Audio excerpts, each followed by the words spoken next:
నమస్తే, welcome to Disha TV. ప్రస్తుతం మనతో పాటు బీఆర్ఎస్ సీనియర్ నాయకులు పల్లె రవిగౌడ్ గారు మనతో ఉన్నారు. తెలంగాణ తాజా రాజకీయ పరిణామాలు, మున్సిపల్ ఎన్నికల్లో ఫలితాల్లో భాగంగా జరుగుతున్న చర్చపై మాట్లాడతాం. ముందుగా ఇటు కాంగ్రెస్ కానీ ఇటు బీజేపీ కానీ బీఆర్ఎస్ టార్గెట్ చేస్తూ విమర్శలు చేస్తున్నాయి. ప్రధానంగా ఇక బీఆర్ఎస్ పని అయిపోయిందంటూ కాంగ్రెస్ చేస్తున్న ఆరోపణల వెనుక ఏం చెప్తారు? ఇప్పుడు వాళ్ళు మాట్లాడే దాని మీద వాళ్ళకే క్లారిటీ లేదు. ఇప్పుడు కాంగ్రెస్ కానీ బీజేపీ కానీ ఏమన్నారు, అసలు బీఆర్ఎస్ పార్టీ పని అయిపోయింది, ఇంకా అసలు అది లేదు, అది ఏదో ఏది పడుతుంది మాట్లాడింది. ఇలా ఫలితాలు ఏం చెప్తున్నాయి? కాంగ్రెస్ పార్టీకి వచ్చిన ఓట్ల శాతం ఎంత, సీట్ల శాతం ఎంత? వాళ్ళ కాంగ్రెస్ పార్టీకి 39% ఓట్లు వచ్చినాయి మున్సిపల్ ఎన్నికల్లో. బీఆర్ఎస్ పార్టీకి 29% ఓట్లు వచ్చినాయి. బీజేపీకి ఎంత వచ్చినాయి? 15% వచ్చింది. ఇదే పార్లమెంట్ వీళ్ళు మాట్లాడేది పొద్దున్న లేస్తే కాంగ్రెస్ కానీ బీజేపీ కానీ మాట్లాడేది పార్లమెంట్ ఎన్నికల్ని పారామీటర్గా తీసుకునే కదా. పార్లమెంట్ ఎన్నికల్లో బీజేపీకి బీఆర్ఎస్కు 0 వచ్చింది, ఇంకా పని అయిపోయిందని చెప్పింది. మరి వీళ్ళ అదే కాంగ్రెస్ పార్టీకి పార్లమెంట్ ఎన్నికల్లో 40% మించి ఓట్లు వచ్చినాయి, మరి ఇలా 39 వచ్చింది, తగ్గింది కదా. అదే బీజేపీ పార్టీకి పార్లమెంట్ ఎన్నికల్లో 25-26% ఓట్లు వచ్చినాయి, ఇవాళ ఎంత వచ్చింది? 16% వచ్చింది, అంటే తగ్గినట్టే కదా. మరి అదే టీఆర్ఎస్ పార్టీకి పార్లమెంట్ ఎన్నికల్లో 16% వచ్చింది, ఇవాళ 29%. కరెక్ట్గా చెప్పాలంటే 28.75% ఓట్లు వచ్చినాయి. ఓటర్ 29 అగ్రిగేట్గా. అంటే పెరిగిందా లేదా? పెరుగుదల కూడా మామూలుగా లేదు కదా. ఎంత? ఎక్కడ 16, ఎక్కడి 29, అంటే దాదాపు 13% ఓట్లు పెరిగినాయి. అంటే టీఆర్ఎస్ బలంగా నిలబడింది, పుంజుకున్నది. ఇవాళ తెలంగాణ ప్రజల దృష్టిలో అటు రెండు జాతీయ పార్టీలు, కేంద్రంలో అధికారంలో ఉన్నటువంటి బీజేపీ పార్టీకి, రాష్ట్రంలో అధికారంలో ఉన్నటువంటి మరో జాతీయ పార్టీ కాంగ్రెస్ పార్టీకి, ఈ రెండు పార్టీలని ఎదుర్కొని ఈ రెండు పార్టీల ప్రజలకు ఇచ్చినటువంటి హామీలను ఆ పార్టీ కానీ ఈ పార్టీ కానీ ఏది నెరవేర్చకుండా చేసిన మోసాలని, దానికి తోడు ఇద్దరు కూడా బలుక్కొని వాళ్ళ తెలంగాణకు కొంగు బంగారం లాంటి సింగరేణిని రెండు జాతీయ పార్టీలు కూడా బలుక్కొని అప్పనంగా దంచుకుంటుంటే అవినీతికి పాల్పడుతుంటే ఇవాళ నిలబడి ఆ అవినీతి బండారాన్ని బయటపెట్టింది టీఆర్ఎస్ పార్టీ. దానికి వాళ్ళ రెండు పార్టీల కుమ్మక్కై సింగరేణిని దోచుకోవటానికి, 9 బ్లాక్లను దోచుకోవడానికి కుమ్మక్కై రాజకీయం చేస్తుంటే ప్రజల పక్షాన దాని తెలంగాణకు సంపదగా ఉన్నటువంటి దాన్ని అవినీతికి వ్యతిరేకంగా నిలబడింది టీఆర్ఎస్ పార్టీ. చాలా స్పష్టంగా ఉన్నది. అట్లాగే ప్రజలకు కాంగ్రెస్ పార్టీ 420 హామీలు ఇచ్చింది అధికారంలోకి వచ్చి. ఏ ఒక్క హామీని నెరవేర్చకపోగా ప్రజలని ఆ పేరు మీద ఈ పేరు మీద దాష్టికం చేసి, దౌర్జన్యం చేసి, ఒక నిరంకుశంగా అరాచకంగా పరిపాలన చేస్తుంటే హైడ్రా పేరు మీద కానీ, మూసి ప్రక్షాళన పేరు మీద కానీ, ఇంకే రకరకాల పేర్ల మీద ప్రశ్నించేటటువంటి వాళ్ళని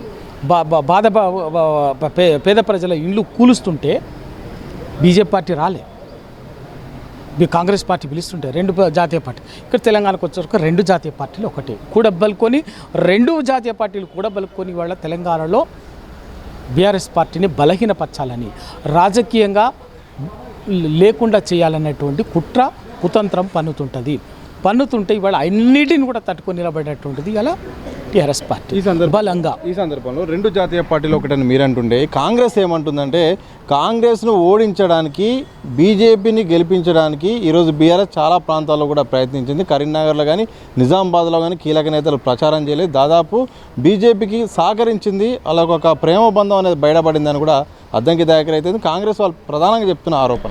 కాంగ్రెస్ నాయకులు ఏది పడితే అది మాట్లాడతారు. ఇవాళ నేను కాదు, కాంగ్రెస్ పార్టీ ఎమ్మెల్యేనే రాజగోపాల్ రెడ్డి మాట్లాడింది, దానికి సమాధానం చెప్పండి. ముందు ఆ కాంగ్రెస్ పార్టీ నాయకులనే సమాధానం చెప్పండి.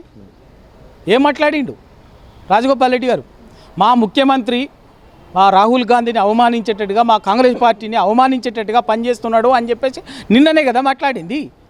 దానికి సమాధానం చెప్పండి ఫస్ట్. ఊరికి ఏది పడుతుంది, నోరు ఉంది కదా అని, మీద ఉంది కదా, నడుస్తుంది కదా అని చెప్పేసి ఇంత పొడుగులేసి ఒర్లుడు కాదు, ఎగురుడు కాదు, దానికి సమాధానం చెప్పండి. ఇవాళ అటు కాంగ్రెస్ పార్టీ అరాచకాలకు వ్యతిరేకంగా, బీజేపీ పార్టీ అరాచకాలకు వ్యతిరేకంగా, దోపిడీకి వ్యతిరేకంగా, రెండింటికి వ్యతిరేకంగా ఇలా తెలంగాణలో నిలబడి తెలంగాణ ప్రజల హక్కుల కోసం, తెలంగాణ ప్రజల హక్కుల పరిరక్షణ కోసం నిలబడినటువంటి ఏకైక పార్టీ టీఆర్ఎస్ పార్టీ, కేసీఆర్ గారు. కాబట్టి ఇద్దరు కూడబలుకొని అట్లా టీఆర్ఎస్ పార్టీని, టీఆర్ఎస్ అగ్రనాయకత్వాన్ని లక్ష్యంగా చేసుకొని కుతంత్రం చేస్తుంటారు, కూడబలుకొని చేస్తుంటారు. తెలియదా? ఇవాళ గోదావరి జలాలనే బంకచర్ల, నల్లమల్ల సాగర్ లింకేజ్ పేరు మీద ఇద్దరు కలిసి దోచుకుపోతుంటే బీజేపీ ఎందుకు మాట్లాడదు? కాంగ్రెస్ ఎందుకు మాట్లాడదు? ఎవరి ప్రయోజనాల కోసం? చంద్రబాబు నాయుడు కోసం, తమిళనాడు బీజేపీ కోసం ఇద్దరు కలిపి తీసుకొని పోతుంటారు. ఎవరు మాట్లాడుతున్నారు? బీజేపీకి వ్యతిరేకంగా మాట్లాడేది, కొట్లాడుతున్నది టీఆర్ఎస్ పార్టీ. ఇక్కడ రాష్ట్రంలో కాంగ్రెస్ అరాచకాలకు, కాంగ్రెస్ మోసానికి వ్యతిరేకంగా నిలబడేది టీఆర్ఎస్ పార్టీ, టీఆర్ఎస్ నాయకత్వమే. అట్లా అటు కృష్ణా జలాలు కావచ్చు, ఇవాళ సింగరేణి బొగ్గు గనులకు సంబంధించి కాబట్టి ఇంకా ఏ విషయం తీసుకున్నా కూడా ఈ రెండు పార్టీలు ప్రజలకు చేసినటువంటి హామీలని మోసం చేస్తుంటే ప్రజల పక్షాన అటు క్షేత్రస్థాయిలో మరియు న్యాయ పోరాటం చేస్తున్నది ఒక టీఆర్ఎస్ పార్టీ, కేసీఆర్ గారే, కేటీఆర్ గారే, హరీష్ రావు గారే. కాబట్టే సందర్భం వచ్చినప్పుడల్లా వీళ్ళిద్దరూ కూడబలుకొని మా నాయకత్వాన్ని ఎప్పటికప్పుడు ఇబ్బంది పెట్టేటటువంటి పని చేస్తున్నారు. స్పష్టము అది. నేనే రాజు నేనే మంత్రి అంటే దాని అర్థము నేను ఒక సేవకుని అనే అర్థము చాలామంది తప్పుగా అర్థం చేసుకుంటారు. నేను మున్సిపల్ శాఖ మంత్రిగా అలాంటి వ్యాఖ్యలు చేశాను, దాన్ని చాలామంది వేరే రకంగా అర్థం చేసుకుంటున్నారు అని చెప్పారు. ఇక ఇప్పుడు చెప్పదలుచుకున్నదంతా చెప్పేసి ప్రజలకు ఏ విషయం, ఏ మెసేజో ఇవాళ ఇచ్చేసి తర్వాత అదే పార్టీలో తిరుగుబాటు వచ్చిన తర్వాత అదే పార్టీలో, సొంత పార్టీలో అంతర్గతంగా ఈయన కూడా అది మాట్లాడటానికి, ఆయన కూడా మాట్లాడటానికి, కాంగ్రెస్ పార్టీ ఏమో ఈయన ఒక రేవంత్ రెడ్డి ఒక సొంత పార్టీ, ఈయన సొంత ఆస్తి అని చెప్పేసి ఆ సొంత పార్టీ నాయకులు గొంతు విప్పంగానే తప్పించుకోవటం కోసం, వాళ్ళని డైవర్ట్ చేయడం కోసం రేవంత్ రెడ్డి మాట్లాడుతున్నటువంటి మాట. రేవంత్ రెడ్డి దేని మరి నిజంగా అదే అయితే నేనే రాజు మంత్రి, నువ్వేమో రాజు అవుతుంది, ముఖ్యమంత్రి నువ్వు కదా, ఇక మళ్ళీ నేను మంత్రి అని చెప్పాల్సిన అవసరం ఏముంది? ఎందుకు వస్తుంది? కేవలం మంత్రులైనా, ఎమ్మెల్యేలైనా, ఎంపీలైనా ఎవరైనా కూడా డమ్మీలు. నేను చెప్పిందే నడుస్తుంది తెలంగాణలో, నేను చెప్పిందే కాంగ్రెస్ పార్టీలో నడుస్తుంది, నేను చెప్పిందే బీజేపీ పార్టీలో నడుస్తుంది, నేను చెప్పిందే తెలుగుదేశం పార్టీలో నడుస్తుంది అని చెప్పదలుచుకున్నాడు, చెప్పిండు మెసేజ్. దాన్ని ఇవాళ కాంగ్రెస్ పార్టీ, సొంత పార్టీకి సంబంధించినటువంటి కొందరు గొంతు విప్పేసరికి దాన్ని డైవర్ట్ చేయడం కోసము, ఏదో డైవర్షన్ రాజకీయాల్లో మాస్టర్ కదా రేవంత్ రెడ్డి గారు, ఆ డైవర్షన్ కోసము మళ్ళీ వెంటనే ఏదో ఎందుకు అని చెప్పేసి మాట్లాడేటువంటి మాటలు తప్ప ఇంకేమి కాదు.